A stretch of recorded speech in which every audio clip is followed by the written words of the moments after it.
Welcome into the PHLY Phillies podcast. Juan Soto market maybe getting a little bit closer. Bryce Harper going viral over the weekend. We got a lot to get into today, including going around the horn and some random Phillies trivia coming up next here on the PHLY Phillies podcast.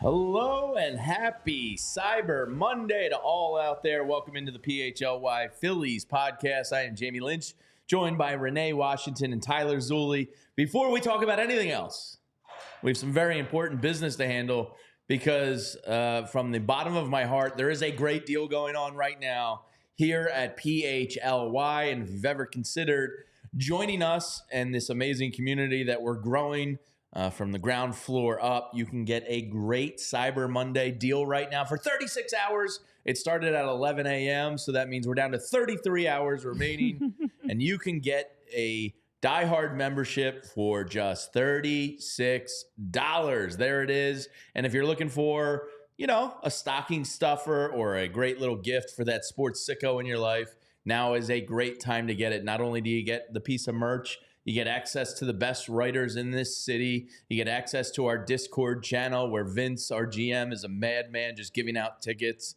And basically, it's a safe space away from social media where we all have fun. It's a great community, but there's a lot of perks to the diehard membership. So if you or someone you need a holiday gift, it's a absolutely great time. The best offer we've ever had here at PHLY. So hop in, consider it for a friend or a family member or yourself, and join us here at PHLY. It's the gift that keeps on giving. I know, Dan, you're saying in the chat, what's up, Dan, that you already took care of that Cyber Monday deal and you are now diehard. Nice we work, appreciate Dan. that, Dan. Welcome on board. Dan. If you want to be a diehard and get cheered for, you can also take advantage of that deal. It is awesome to see that it's Cyber Monday. We're also included in that excitement around the Cyber Monday mania. It's crazy because Black Friday and Cyber Monday used to be a day, and now it's like a week. Like it starts very early, so you do have 36 hours, as Jamie mentioned. Time is ticking. Make sure you take advantage of that opportunity. We'll remind you before it's over, but absolutely a great time and a great gift, or a great, Fran Duffy's Eagles breakdowns alone are worth it. Zach Berman had 2 stories from Baltimore last night. Plus, you get access to Jim Salisbury, who's going to be at the winter meetings basically 1 week from today for us down in Dallas. He'll be covering that. Plus, you get Kyle Neubeck and Derek Bodner and Charlie O'Connor and some just absolutely tremendous writers. Speaking of Jim, we'll have Jim on the show with us later today. Yeah, Jim will be on in 26 minutes or so to talk about his trip to Dallas next week. And can we expect anything major to happen? Major.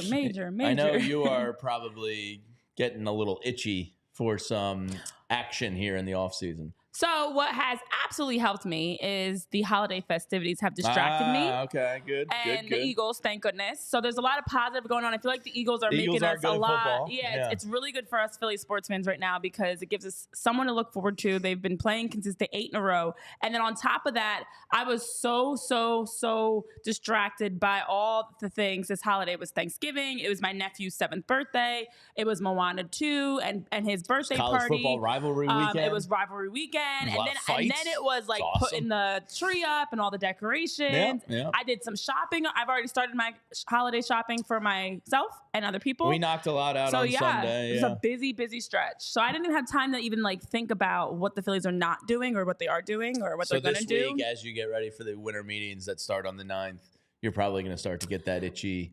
No, because you're all holidayed up, hallmarked up. Yeah, I got I have multiple Hallmark channels. I have like 7 Hallmark channels. I have like Hallmark East, West, Movie Channel, Drama and Mysteries. Then there's like Great American Channel, which is a Hallmark spinoff. I've got several Christmas movie channels to watch. So I'm going to be happy. How many Hallmark movies, if I set the over-under between Thanksgiving Day and Christmas, actually, let's take it to the New Year, because I'm sure Hallmark doesn't stop at the New Year. If I set the over on Tyler, NRD, help me set this line here For properly. Renee to watch? For Renee to watch. So let's say that's roughly I think like we should all do 35 days. some Hallmark movie watching. I would say So the line is 27 and a half? I was going to go a little lower. I was going to go like 16 and a half, but now you say 27. 24 That and a feels half? too much. So should we meet in the middle, 24? I mean, it depends, like, because there could be days where Are you they watch 60 minutes, 90 minutes? What are we working with? They're on average like 90 to usually around 90 minutes. There's like the problem is there's days Yeah. where you might watch 3, but there's days where you might not watch Yeah. any for like 2 or 3 straight days. Let's set it 24 and a half. Does that feel fine? Because I feel like there's a binge in there where she'll knock out 2 in a day. I think maybe I even take, I 3. think I take the under. Under? Is that a fair line, though? I don't know. Renee's giving faces like it's too Wait, little. you think I'm going to watch less than 24? Oh, we might have to set this at 54. after Oh that. my The gosh. only thing that helps is when games come on, I'm torn. Like, I was Yeah. watching Hallmark until the game started at 1 o'clock. So, like, So, like, all yesterday morning was Hallmark. yeah, but then when games So come how on, I'm many- so torn. did Like, you do I watch- want to watch the game? Do I want to watch the movie? Did you watch how many yesterday? 3? Just 2. Just 2. Yeah. Tyler, I think I that might- line. I I think think that Tyler line might- needs to I be might bigger. have- low. I made a way Keep under track shot. of this. I'm gonna keep track of this. I'm already. I'll start my. I'll put money where your mouth is. I might put the line at 35. Yeah, Dan asked, are you watching them on your phone while you watch the game? Does that I count? should actually. I really should. You know what? I have multiple screens set up usually for multiple games. I should actually add Hallmark into that rotation because I don't need to pay attention to it. I just like to watch it as like white noise. So yeah, I honestly average probably like 1 or 2 per day. Wow. Well, Yeah. it is that time of the year, and it'll distract you from the lack Can we of get to the Phillies Phillies? activity. Spectral paranormal, yes. We So will yes, get to the we are Phillies. 1 week away from Dallas being the epicenter of Major League Baseball, and Jim Salisbury is going to be down there covering it, Wow. probably up in the owner's suite, the Dombrowski suite, getting all the juicy goss, as the kids say. That's not what the kids say. No, No, they don't say I don't that. think so. Cool kids aren't saying that. But hopefully so. it is an active winter meetings, because it does feel like the Phillies are on the cusp of a lot here. Dave Dombrowski in his past has been fairly active as a GM during his time in the winter meetings. Some of his moves during the winter meetings. Of course, we remember signing Trey Turner. Oh, yeah. Just 4 years ago. 4 years ago. 2 years ago in 2022 at the winter meetings. Cliff Lee signed his deal with the Phillies, a 5-year deal, $120 million. What a bargain in hindsight, Ooh. right? Choosing the Phillies over the Yankees. That happened at the winter meetings. Dave Dombrowski, of course, when he was with the Tigers, made a blockbuster deal for Miguel Cabrera and Dontrell Willis from the Florida Marlins. That one worked out pretty well for the Tigers. So it is possible that this winter meetings is more active than we've seen in the past. We'll get into the moves that happened yesterday. There's already more Scott Boras pitchers signing ahead of the winter meeting. So it does feel like, and we'll talk to Jim about this at 11:30, it does feel like this is going to be a very active winter meetings. Oh, absolutely. And that's been the expectation of what GMs and execs have been saying around the league, is that more teams are actively being aggressive. And a big part of that is because the free agency market's not great.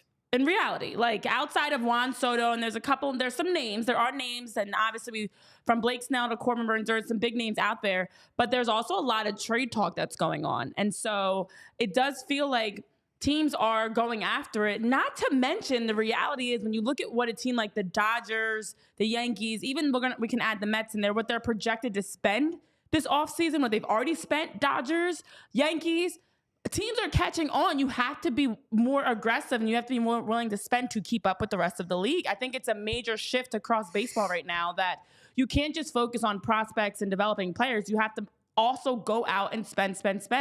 So to hear all these offers that are floating around, we don't have numbers for a lot of these offers, but Juan Soto's not the only one getting offers right now. There's been some talks going on behind the scenes. There's been some other names floated out there. So I do think that with the dominoes falling earlier with Blake Snell and these other moves that we're going to get into today to recap the weekend, Yeah, teams, you can't sit back and wait. If you sit back and wait, you're missing out. It's like if you got to stay ahead of the curve. You can't sit back and wait and be patient, quote unquote, because you might miss out on some big names. Yeah. So the report from the weekend was from Randy Miller, who spent a lot of time here in Philadelphia, actually. Back in the days when I used to be in the Phillies, press box, Randy was always a staple there. Now he's up in New York. And he's been hitting the national news wire a little bit lately because he's apparently got some good Juan Soto sources. His report over the weekend was that the Yankees intend to cap out. Yeah. And I say intend in quotes because things often change when your back's against the wall. They intend to tap out around $550 million for Juan Soto. So they appear to be putting their foot down in the sand a little bit. And it is believed, Renee, that there are already 2 offers out there that exceed $600 million for Mr. Juan Soto's services. If I had to guess, I would think Steve Cohen and the New York Mets are absolutely a lock to be one of them. And then the second one, I would have to imagine, is the Red Sox, but there's certainly the possibility that the Blue Jays maybe threw that offer in there just to kind of get in the mix a little bit. I think the Mets are a lock, and it's probably Red Sox, but maybe a little Blue Jays mixed in there, maybe a Giants as a wild card. Who knows? But I think we all know the Mets are definitely one of those teams. Yeah, and honestly, the Blue Jays have already been reported to be more aggressive. They're looking at several options. Outside of Juan Soto, they're actually looking to acquire like 3 or 4 pieces in this offseason. So they're a team that's also looking to push all their chips in. But it has been said, according to reports, including Randy, as you mentioned, that it's between the Red Sox and the Mets now, especially because the Red Sox have been doing a good job of adding extra to their pitch. So we talked about it on the show the other day, but Big Papi is actively playing a role in recruiting Juan Soto. And apparently, as Randy was saying, he mentioned Soto was very impressed with the Red Sox, and the Red Sox are telling Soto that they're going to bring in a couple extra players in addition to him. And then, as you mentioned, for the Yankees, they don't want to really there's a cap for them that they're looking to tap out around that $550 million range. They don't really want to get into $600 million. So if it comes down to money, we know Steve Cohen's going to spend as much as he can for the Mets to be able to pick up Juan Soto. But if it comes down to Juan Soto's going to get paid.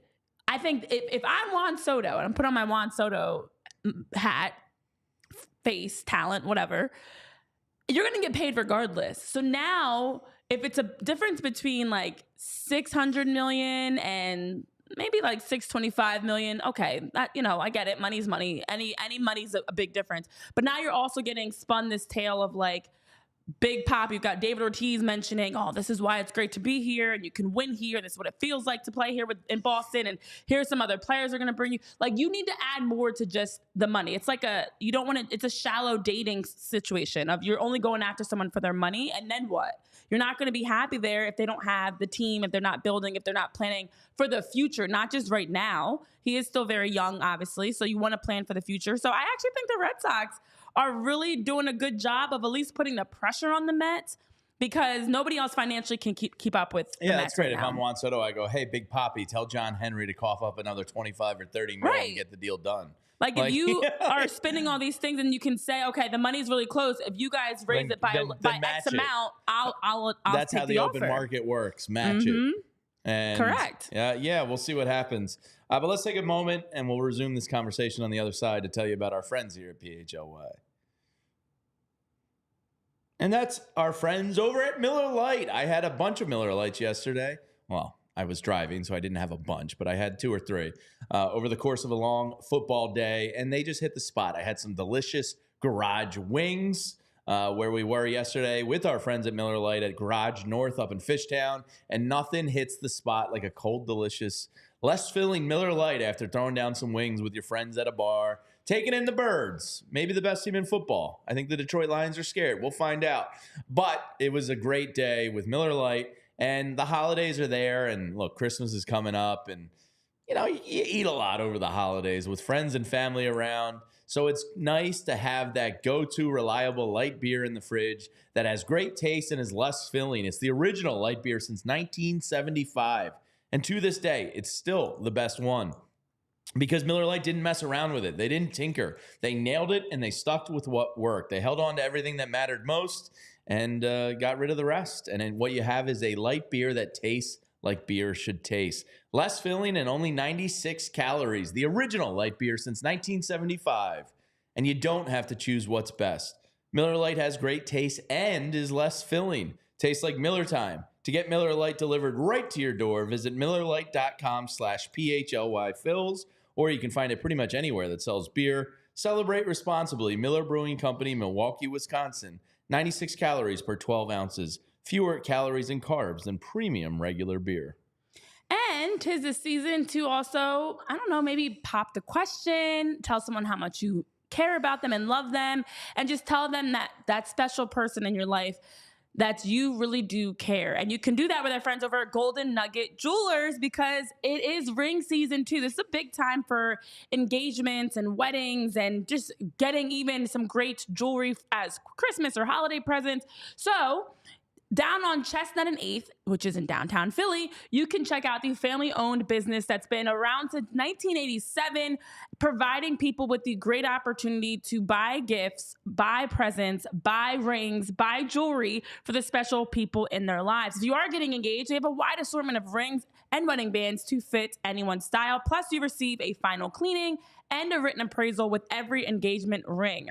And then on top of that, it's not just wedding jewelry that they have. You can find watches, diamond necklaces, diamond bracelets, earrings, and much, much more with our friends over at Golden Nugget Jewelers. So you deserve an expert and the best price. And Golden Nugget Jewelers is where Philly gets engaged. Head over to goldennuggetjewelers.com to learn more today and make sure that when you pop the question or they open that box to see the special diamond necklace or diamond bracelet, they know you got it from the best place in the city.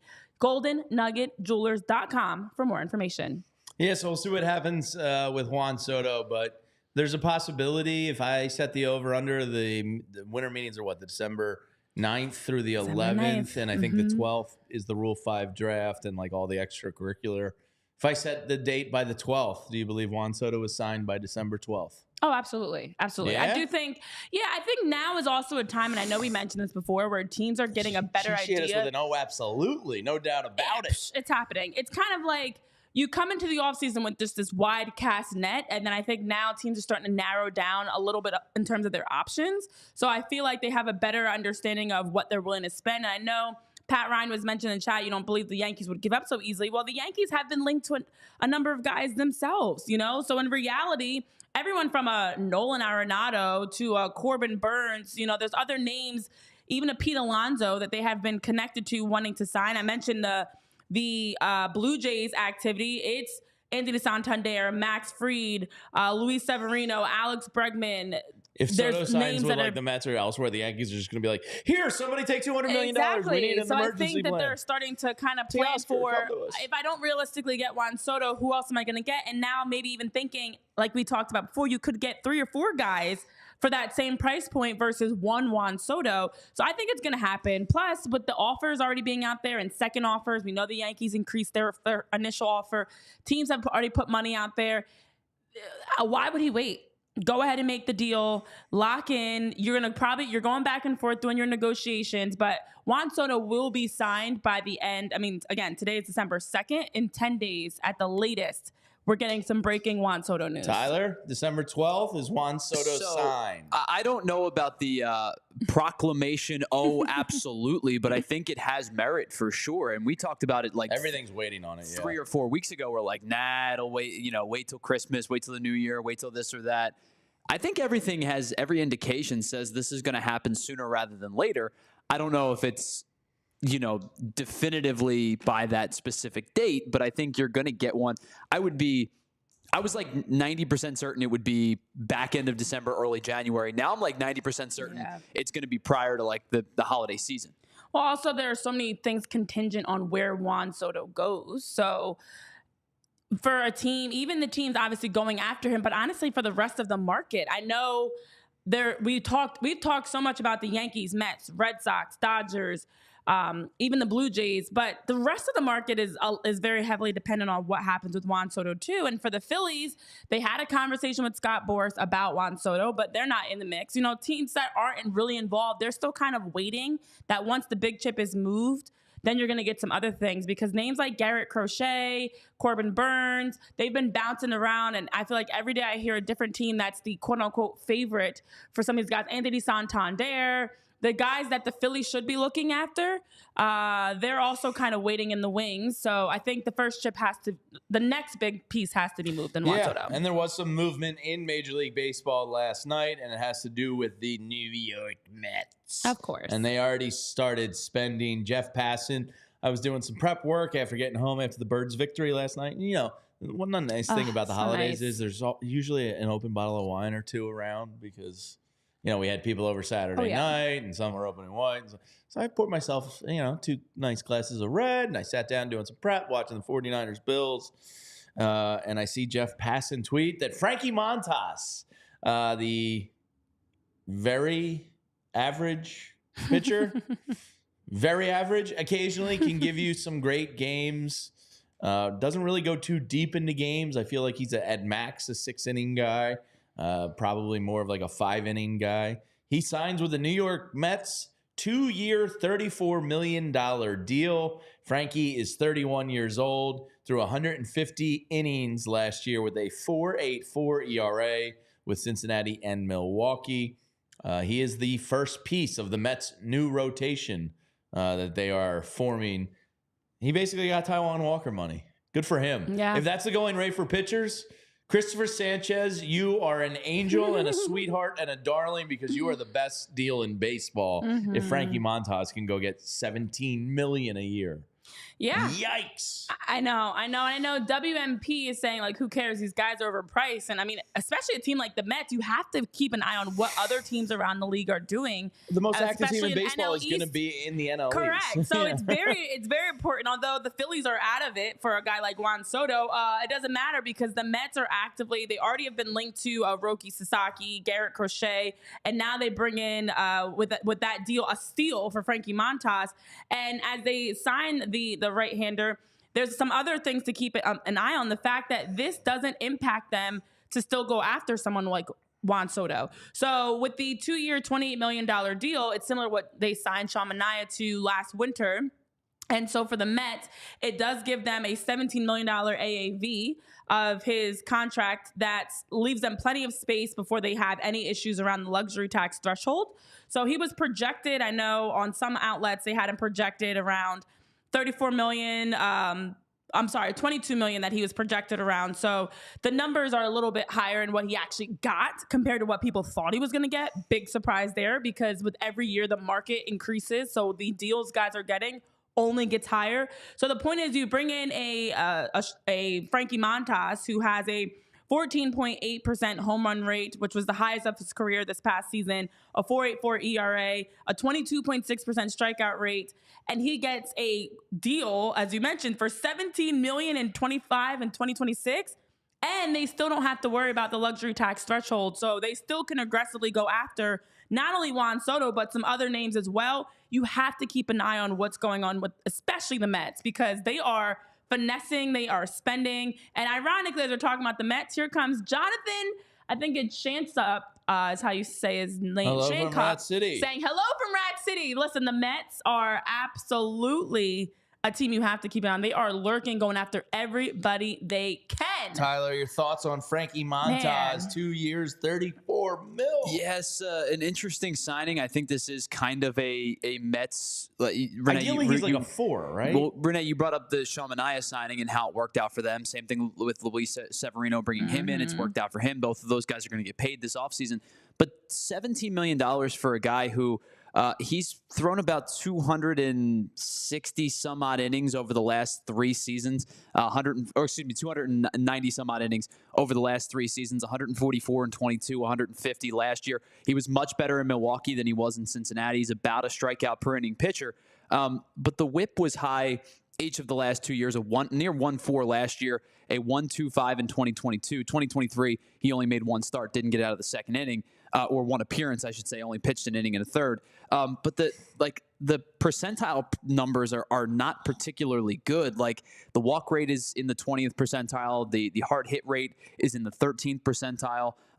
Doesn't get a ton of swing and miss anymore. I think this is a projection deal, and they're hoping that you can get the Frankie Montas that was in Milwaukee for the second half of the season for an entirety of the season. But I got to be honest with you guys. When I saw he signed for $34 million and Matt Boyd signed for, what was it, $15 million a season himself, a 2-year deal, the first thing that came to my head, how much money is Nick Pivetta going to get? You're hung up on I'm Nick like Pivetta so being a hung up $25 on this million thing, man. and I don't understand it because Nick Pivetta was offered a qualifying offer, didn't make any sense. He declined his qualifying offer, didn't make any sense. This is what it felt like at the time. And now I'm looking at it, he's going to get like $25 million a year. If Frankie Montas is getting 17. Yeah, it's a great point you bring up, Jamie, before you interesting deal. Yeah, that's a great point you bring up because with Matt Boyd's deal, the Cubs agreed to a 2-year, $29 million deal for him, which also has a $1 million in performance bonuses that he can also possibly work up to. So his total over the next 2 years, $30 million for 34-year-old Matt Boyd, who I did see had a great, once he came back from injury, was solid coming off of having a major surgery, but he's a 34-year-old coming off Tommy John surgery, and he gets a 2-year, $30 million deal if he does work up to those bonuses with the Cubs. So pitchers are getting paid right now, and I know Andrew Tigers got in the chat about Garrett Crochet, and I saw some questions about Sasaki from Pat Ryan. Pitchers are going to get paid this offseason, but I don't know if the Phillies are going to be able who they're going to pay for this offseason. Hopefully Crochet. Not a pitcher because Andrew Painter's coming up and Christopher Sanchez is the best contract in baseball.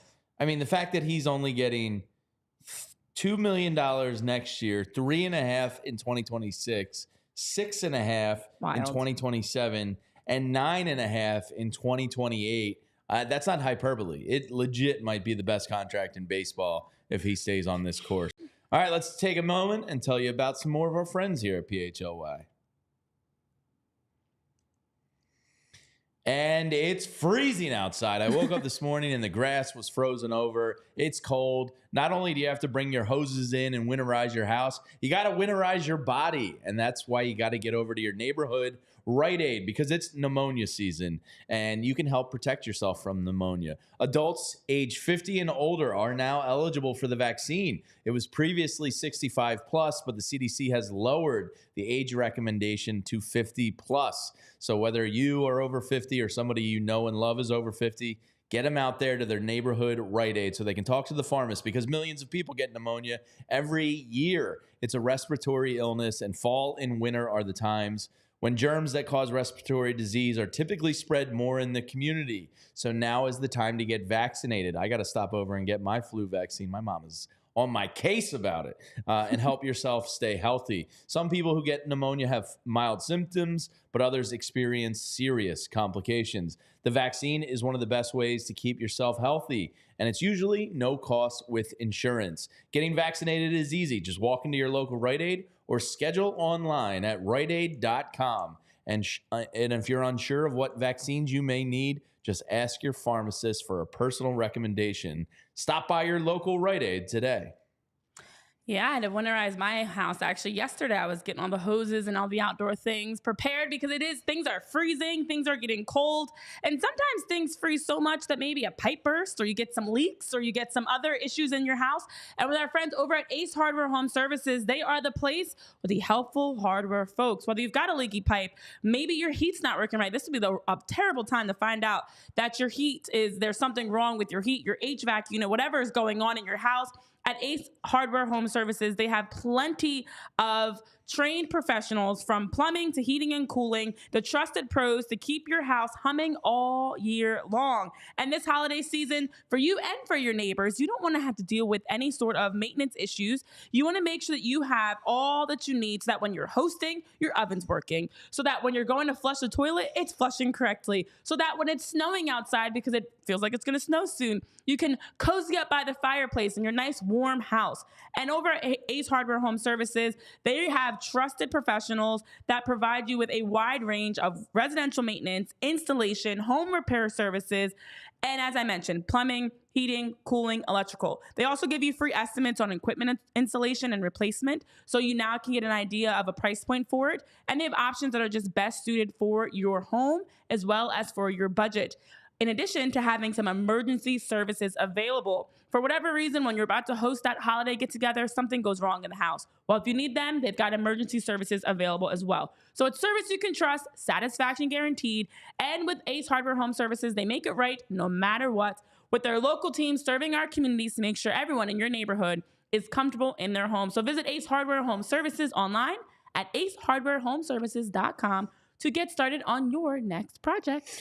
All right. Our buddy Jim Salisbury is there. We're going to welcome him in. But as I do, I just want to remind you, it's a Cyber Monday. And if you want to get full access to Jim's writing and Les Bowen's writing, Bo Wolf, Zach Berman, Fran Duffy, Charlie O'Connor, Kyle Newbeck, Derek Bodner. We got a stable of some of the best in town. And for 36 hours, now 33 and a half, or whatever the hell it is remaining, you can get the best deal we've ever offered. We're going nuts here at PHLY with the $36 for 36-hour offer. So if you want to hop in and grab that and support us here at PHLY, we'd love you for it.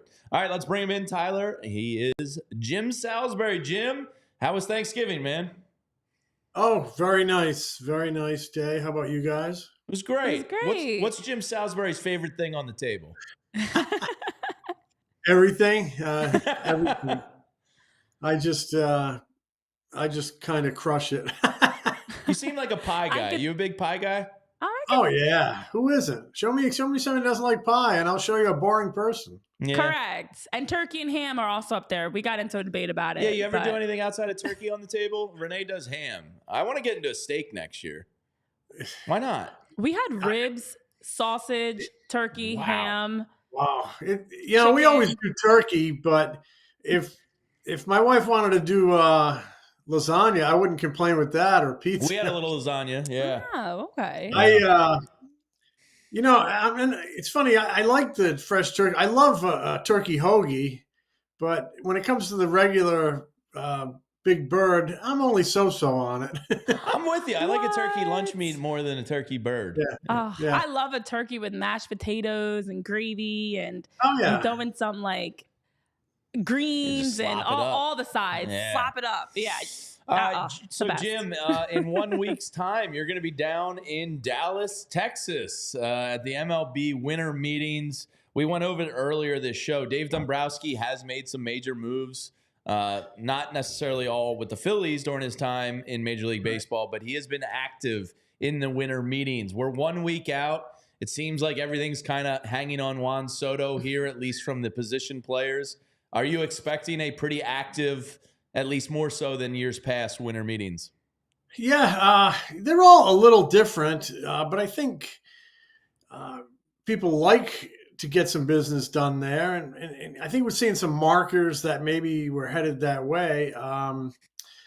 Things have kind of starting to loosen up, I mean, Snell goes off the board. A couple pitchers went off the board in the last 24 hours. So I think we're seeing a little bit of movement there, but a lot, I think, is dependent on Soto. Not all of it, but I do think there's a bit of a logjam there because he's going to get an awfully big contract, and we all know the old saying about high tide raises all boats, though I don't think anybody's really specifically tied to him like Machado and Harper were tied together a few years ago. He will have an impact on the market. There'll be some ripples felt. So, and it seems like that it's been, kind of quiet. We hear some whispers that teams have made offers, but it seems to be a very defined group of teams. And if Scott Boras, and Soto get what they're looking for, I think we could see that possibly at the winter meetings. I know it would certainly spice things up and make it really into an event status. The winter meetings are in Dallas at the same hotel they were at, 25 years ago when A-Rod signed that $254 million deal. He was a Boras guy at the time. So, I guess it's possible, but I do think there'll be some action. I think things will start to loosen up, and we'll have a few things that interest people. I mean, it better start to loosen up. I mean, March 27th is opening day. It's got to happen sooner or later here. Yeah, and as you mentioned, Jim, for the Juan Soto expectations, we also have talked about the winter meetings probably being the time that we see him officially come off the board, and whether it's the Red Sox or the Mets, we don't know yet. But another name that we've talked a lot about, and I know he was brought up in the chat, Andrew Tiger brought him up in the chat, is Garrett Crochet. We talked about him as a great fit for the Phillies. He's also been connected to some other teams. I know Mark Feisan also came out and said that the Orioles are a team that's to watch for him. We've heard the Red Sox are a team that's a favorite to watch for him. His name's been bouncing around as some trade prospects. What do you anticipate, or where do you anticipate Garrett Crochet landing, given what the White Sox are looking for a return in terms of prospects and youth? Well, they are looking for, youth and talent, and top talent. They're looking to make a big score on Crochet. The Orioles, the team you mentioned first off there, are the team that I would have my eye on because they have such excellent young position player talent, and they have that nucleus that's really kind of ready to win, and you really need to seize that at some point here. And starting pitching has been their Achilles heel. Obviously, Corbin Burnes becoming a free agent. I think they would love to bring him back, but he's going to have a pretty healthy market on the free agent market. Burnes, with Crochet, he'd be a trade, and they do have a number of really quality prospects. They've done a good job building their stock of prospects in Baltimore, and a guy like Crochet might be the type of guy that you'd use some of that prospect capital on. So I'd have my eye on him, on Baltimore, and anybody else that is looking for starting pitching, Boston, the Mets, maybe the Braves, depending on what happens with Fried. But, the White Sox have, and I say have because he was available in July, they have and will continue to set a very high price on him. I anticipate you're going to ask about the Phillies. The Phillies had interest in July. Phillies made an offer in July. They were in on Garrett Crochet, and it didn't get to the finish line. I think they actually have some bigger needs in other spots now, but given their past interest in him, I would say they're still interested. You can score runs or prevent them, and he's certainly a nice piece in that starting rotation. Though, left field, the bullpen seem to be bigger needs at this point, though I could never rule them out given their past interests and given Dave Dombrowski's history and affinity for big strikeout arms and starting pitching. So we'll see what happens there. But, Soto, all eyes will be on him at the winter meetings, but there'll be plenty of eyeballs on other people, including Garrett Crochet. Yeah, to get Crochet, Jim, as you mentioned, the Red Sox are going to be all in on him, and Tristan Cassis is a guy that's already been rumored to be possibly made available if they're able to get him. Do you get a sense internally that there's untouchables is such a hard term with prospects?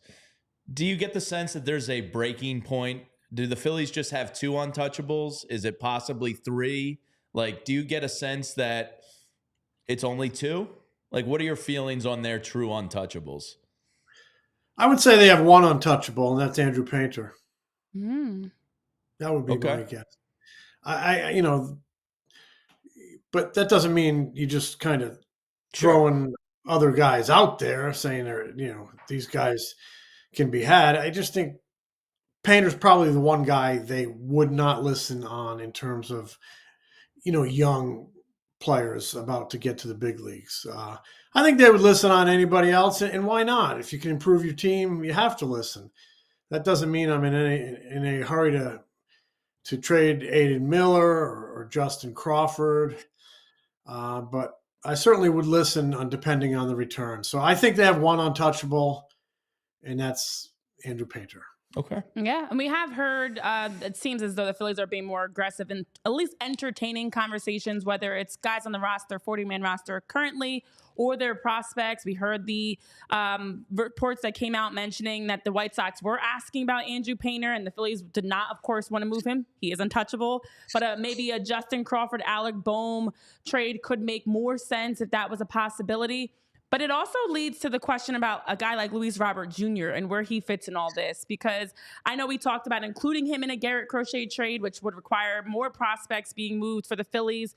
Do you feel like it's two separate moves? Because the White Sox have come out and mentioned they want to move on from him as they're trying to get younger and trying to get more positional youth talent, as you mentioned. But he might be the first domino to fall for them even before Garrett Crochet. Would you be actively interested in the Phillies looking for a Luis Robert Jr. in addition to Garrett Crochet, given his injuries and his talent when he's healthy, but injuries on the other side of it? Yeah, you mentioned Boehm. I still think there's a chance he could move. But I think the White Sox are looking, with Alec Boehm with 2 years of control, I think the White Sox are actually looking for more control than that, guys who are really on the threshold of the major leagues. But as far as Luis Robert, I mean, the Phillies, I'm sure, talked about him at the deadline. Everybody probably talked about him. He was very much available.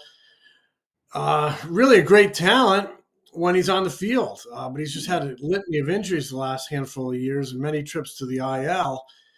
If you knew you were getting a healthy player, a guy who was going to be on the field, I think a lot of teams would have interest in him. But are the White Sox tying Luis Robert to Garrett Crochet? I don't know. I don't know that they have to do that, because it's not like a terrible contract. I think he's down to $15 million with the $2 million buy. So it's like $17 million guaranteed. It could be more than that with options, but I think the guarantee is down to about $17 million. I think they can handle it. Go into the season with him, because he didn't have a great year last year and he was hurt a lot. So if you go into the season with him, if you're the White Sox, you might be able to sell higher if he has a couple good months. That said, if they get something they like, I think they would move him. But I don't necessarily think they would tie him with Crochet. I don't necessarily think they have to tie him with Crochet. They could, but I think he could stand alone in a deal. But I think his injury history would give some teams pause. And the White Sox might be better off just holding on to him and see if he has good April, May, June, and July, and then maybe you can make a bigger score for him. We'll see. So, Jim, yesterday, Frankie Montas gets Taiwan Walker money, almost $17 million per year. But he's the third Scott Boras pitcher to sign already, with Blake Snell, as you mentioned, and Kikuchi. It almost seems like Scott Boras is having to self-correct after how last offseason went for him and his clients, and it was kind of a failure for the first time in a while for Scott Boras. Do you sense that he's kind of overcorrecting and trying to get things rolling earlier this year? I don't know if he's overcorrecting, but, his guys seem to be getting the deals they want and they're jumping on them. The player still runs the show. The player has to have the guts to say, this is the deal I want, I'm going to take it. But I have noted, like, Matt Chapman ended up getting an extension with the Giants. He ended up kind of getting his money. Snell got his money. It just kind of took longer than one free agent winter for those guys. And then these second guys, Montas, Kikuchi, they get jump on these short-term deals, 2-year deals, and get paid. I think they're second and third tier guys on the free agent market, but I don't know if it's a coincidence based on what happened, last year. But the thing that's interested me is guys like Chapman and Snell eventually did get paid. It just took a little bit longer. But my gosh, Scott Boras and his crew, they are busy. What a team of free agents they have this year, led by, Soto. Busy group of representatives there. Definitely. Last one for me, Jim. I know there's been lots of chatter about what the Phillies are going to do, who they're going to move, who they will not move. Now that we've heard more rumors and potential trades that have been proposed and free agency has been buzzing, who do you anticipate really are the top I'd say 2 or 3 targets for the Phillies this offseason. That's realistic. That makes sense for them. That you anticipate they are actively going to pursue. Targets that they're going to bring in. So Yes. I think they would like to, shore up the back end of the bullpen, a closer spot. They've kind of been reluctant to name a closer in recent years. They've had a few different guys that can do it. I wonder if this is the year if they can get that right guy where they say, here, you take the ball. So, it could be a Tanner Scott. It could be on a free agent. It could be a Clay Holmes as a free agent. I still think they're going to look to bring back Estevez if that's possible. Or it could be, they can't fill all their needs this winter by writing checks. They're going to have to make a trade. Yeah. And they do have a desire to shake things up a little bit. So I could see a trade coming. That could be for Helsley in St. Louis. Could be for Devin Williams. I think that would be something. I think that's something they're targeting is a closer, a lockdown guy late in the game. And those are the type of guys that I would have my eye on. I'm not sure if any one of them stands out ahead of another guy for them. But those are the type, and they need more production in left field. They need more Definitely. defensive production. You could very well platoon in center field with Marsh and Rojas if you had to. Give it some run, but I would like to get a bat in left field. Tyler O'Neill's a guy that I've kind of long liked and I think could profile here.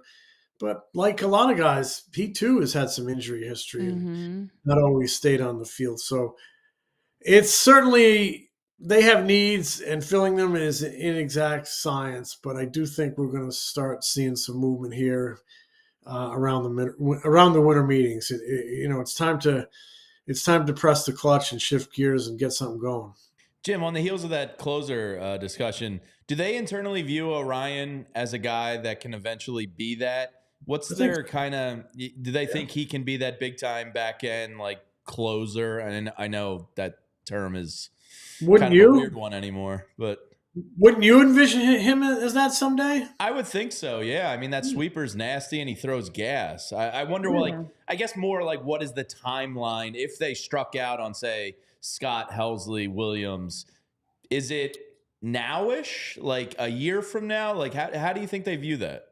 I think the timeline will be determined by him getting outs and the ease in which he gets out and the area or the pocket of the game where he gets out. If they're high leverage, you're going to continue to earn high leverage opportunities, and eventually you could ascend to the back of the bullpen. So, but if they go out and get a Helsley, a Williams, a Scott, that guy's probably going to be closing out of the gate. But I'll tell you what, seventh and eighth inning are huge as well. You can demoralize the opposing team in the seventh and eighth inning, and actually in some cases get the business outs of the game before handing off to the closer. So as long as Kerkering's getting big outs late in the game, he's going to have a lot of value, and certainly he has the ingredients to become a closer eventually. Could it be 2025? Sure. Maybe they don't bring in a guy who's a tried and true closer. Maybe it's guys that, can bounce around 7, 8, 9, and then all of a sudden now it's who kind of fits in what role and who gets some momentum and gets the ball rolling. Those are the guys Rob Thompson goes with. But Kerkering is he's a good one, and he's got a lot of value, and he's getting better, and he's got the stuff, and it seems like he has the toughness and the mentality to handle the back end, handle the ninth inning. But like I said, I think 7, 8, 9 are all very, very important. You can build a hell of a team if you have some real shutdown arms in those three spots. Yeah. Last one for you, Jim. With the Dodgers, getting in this deferral signing bonus kind of craziness, do you think this is something that's going to get cloned by other teams, or do you think this is exclusive to the Dodgers and their, I guess, liquidity of just having absurd amounts of cash? Well, baseball is a copycat industry, so I'm sure you'll see some teams attempt to play off that model. But, I do think the Dodgers have something great going for them in terms of players being agreeable to contracts that are structured in that manner. And the thing is that's going for them is they win. And guys, they want to get paid, but they also want to win. And it's they have a great team, a great ballpark. They treat their players great. They're an elite team that everybody wants a piece of. So you're seeing guys make these concessions to get on that roster because in addition to getting paid, they're going to have a great shot to win. They're going to play in a great environment every night. So, I think other teams may try to do things like that. But the Dodgers have more going for them than just a willingness to structure contracts like that. And, targeting players who are willing to take those structures. They are win, and guys want to be a part of that. Yeah, that's a great point. Jim, Sam Fold just graduated from Wharton. You think he's paying attention? You think it's something the Phillies would be open to? Well, the Phillies, not long ago had a policy of not deferring contracts and not deferring any money. But yeah, I think they'd be open to anything if they could bring in the right people. I'm not an economist. What? We've been having you on all this time because I thought you were an economist, Jim. I am not an economist. I am, I don't know what I am, but you're a baseball man, and we love having you on. I'm a schlub. Yeah. You're great. Well, Jim. you're going to be down in Dallas next week. Can't wait to talk to you and read everything. Yes. As always, thanks for your time, and we'll catch up again soon. Okay, guys. Great being with you. See you. See you, Jim. See you, Jim. There he is, the great Jim Salisbury. Two interesting things there. I think the most interesting thing that popped out to me, at least, was that the Phillies only have one true untouchable. I know. Is that what jumped out to you guys? Yeah, at least in Jim's interpretation, which is, the best in town. I think the reality is especially since we had a chance to meet Aiden and Justin, and you see their talent, you see how well they're doing in the minor league system, and so you think they're highly touted and untouchable in that sense. But let's be honest, I think Andrew Painter so far is showing us he's a one of a kind. You're not going to, it's not every day an Andrew Painter type pitcher with the arsenal that he has, the velocity that he has, the size that he has, comes along, his youth. But to me, an untouchable is exactly that. But on the other side, the more I think about it, I think I like Aiden and Justin for the Phillies. I want them to hold on to them. I want to see how they do in a Phillies uniform at the big leagues level. But a third baseman or shortstop in Aiden Miller that's a power bat, a speedy center fielder in Justin Crawford that can give you good at-bats, steal bags for you.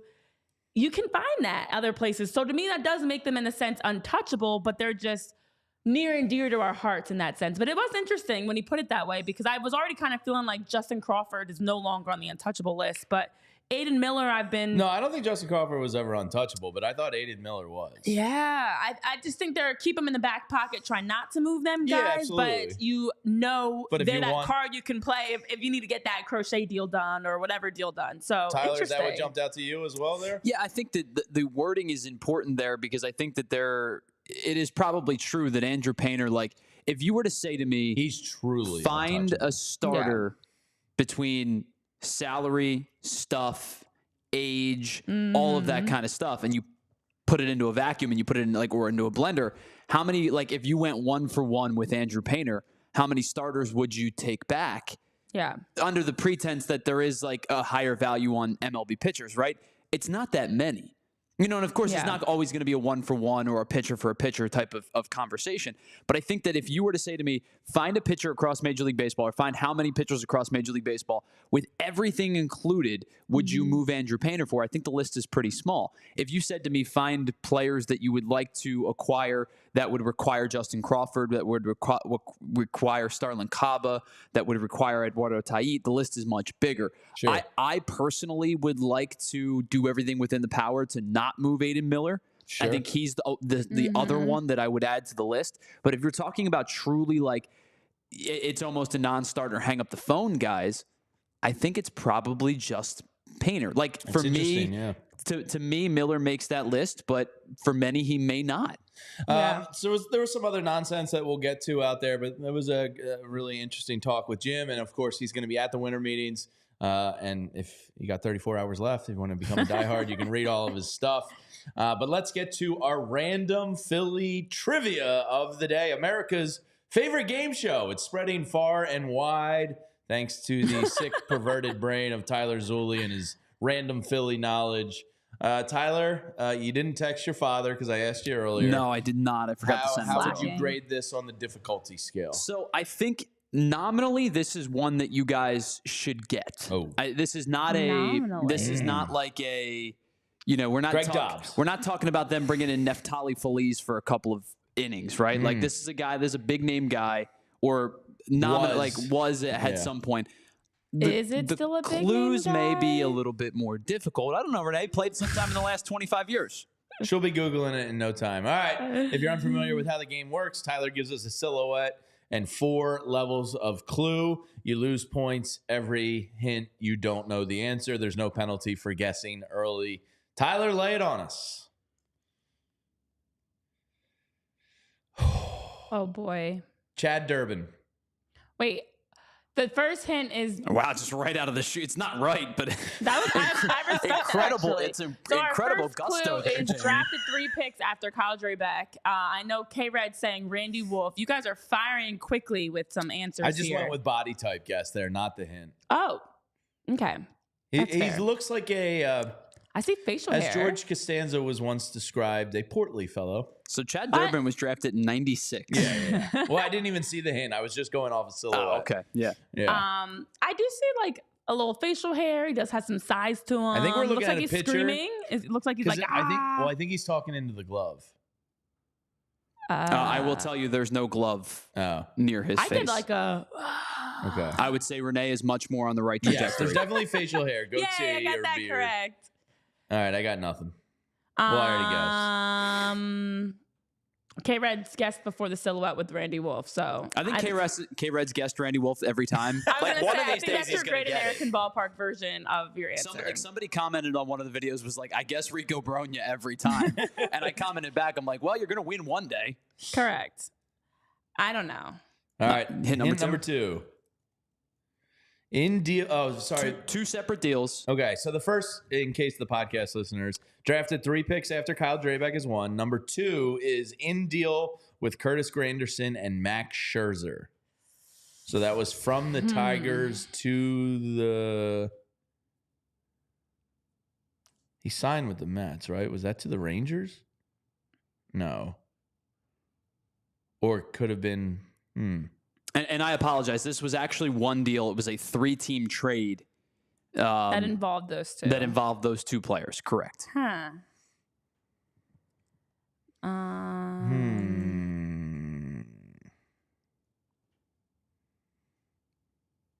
This is tricky.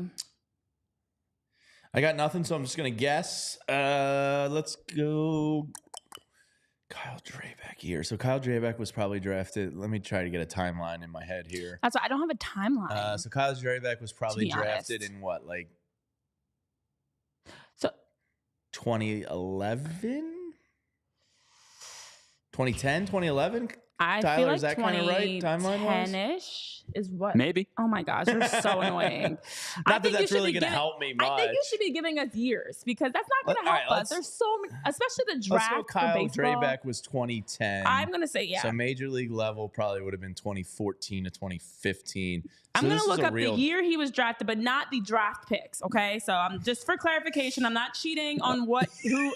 No, that's still cheating. I'm not cheating. I'm just. He was Googling drafted in something that 2006. He was drafted in 2006. okay. I did not look up the 06 draft, just the year he was drafted. Right, so you guys don't accuse me of cheating. Kyle Drabek timeline there. See, that's so helpful to know. 2006, probably up in the major leagues around 2010, 2011, assuming. So okay, so coming from the Tigers. Let's figure out when was Scherzer moved. Maybe that's in the 3-team deal.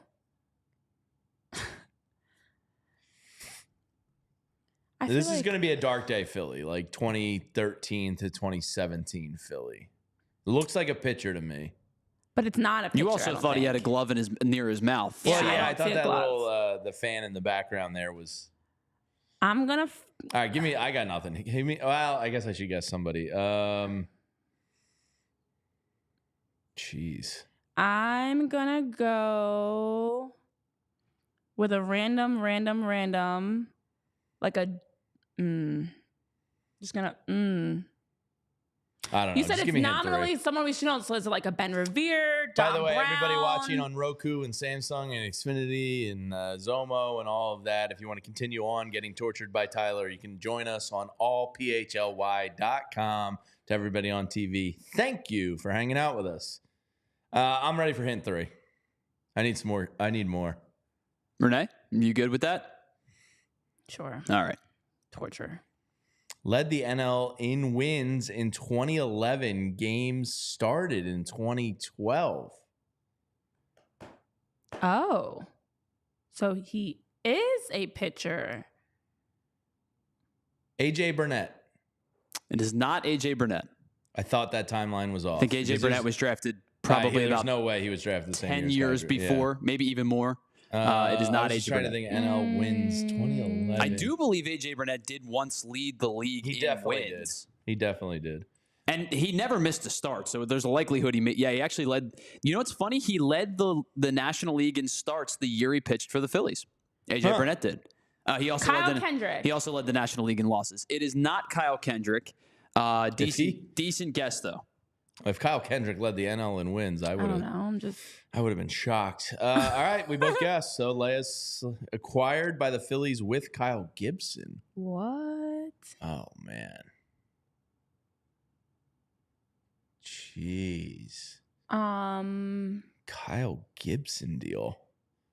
Can I phone a friend in Pat K Red Egan? was saying it's a good point that he looks like Hoffman, and he does actually look like Jeff Hoffman to me. But of course, it's not him. It's no current. You would not do a current rostered guy.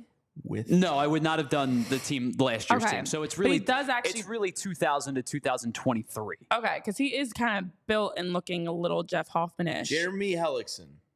It is not Jeremy Hellickson. Oh my. I don't remember the Kyle Gibson deal at all. I was just, who? This is going to drive me nuts. I'm like itching to get to the answer now.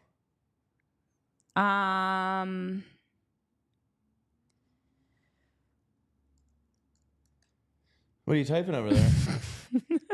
www.phillies.com. My method of quote unquote cheating is not. Oh.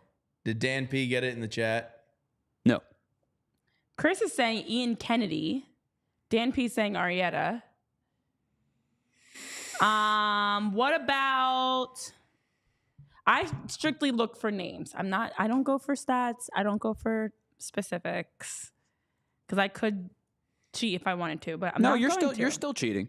This is not cheating. There's been so many names that have worn a Phillies jersey since 2000. That's not. I think one day I'm gonna make a player up No. on this game and be like, Pablo Sanchez from Backyard Baseball. I just Googled it because I was itching. Wow. Let's go. Wow, Guess. you cheated. He already gave his last hint. He's out of guesses. I'm allowed to. Let's go. I need to tell the people who it is. Okay, my final guess, I'm going to go with AJ Burnett. Jamie already guessed AJ Burnett, that's so right. it is not I thought AJ that name Burnett. sounded familiar. Oh no, wait, that's not my guess. Somebody said it. It's like Wheel of Fortune. If you guess a letter that's already there, that's I on you. actually literally thought that for whatever reason that sounded familiar, but whatever. So 2 people in the chat did get it right. Bruce Vail got it right. Chris O got it right. It is, in fact, he was not a starter with the Phillies. It is Ian Kennedy. I knew he was going, I got that part right. I completely blacked out of my mind Ian Kennedy. Yeah, but for sure. That was a good one. Wow, annoying. You're right. That probably should have been had. I'm probably going to wear that on my sleeve for the next 24 hours. But again, we have so many names to choose from. It's easier when you know the answer or Google the answer. Ian Kennedy. That's a hard one that you're going back. What was the deal? Him and Kyle Gibson? So it was him, Kyle Gibson, and Hans Kraus. Hans Kraus. What a name. Oh my gosh. It was a bunch of minor leaguers. I'll pull them up in just 1 second. It was shout out to Chris O who got Ian Kennedy correct. You said somebody else did too. Bruce Vail was first. Good job, guys. He was traded with Hans Kraus and Kyle Gibson for Josh Gessner, Kevin Gowdy, and of course, Kevin Gowdy. Who could forget Spencer Howard? Oh, wow. Oh, my goodness. I blacked What a that time. deal out of my mind. What a time. What a time. All right, well, that's going to do it for us here today. Don't forget, you have about 33 hours left on the $36 offer for Die Hard membership here. It's a no-brainer to give to somebody or yourself, and you can give it as a gift. There is an option. So, you can probably select, let's say, Christmas Day. Somebody receives an email with their new Die Hard membership in it, piece of merch, access to the best writers, access to our Discord. It's a great time here at PHLY, and hopefully you'll consider joining us in the best sports community going in Philadelphia. For Tyler Zulli, Ian Kennedy, damn it, for Renee Washington, I'm Jamie Lynch. Have a great rest of the Monday, everyone. Stay warm. We'll be back tomorrow at 11 a.m. Same time, same place. See you then. We all silly like the mayor.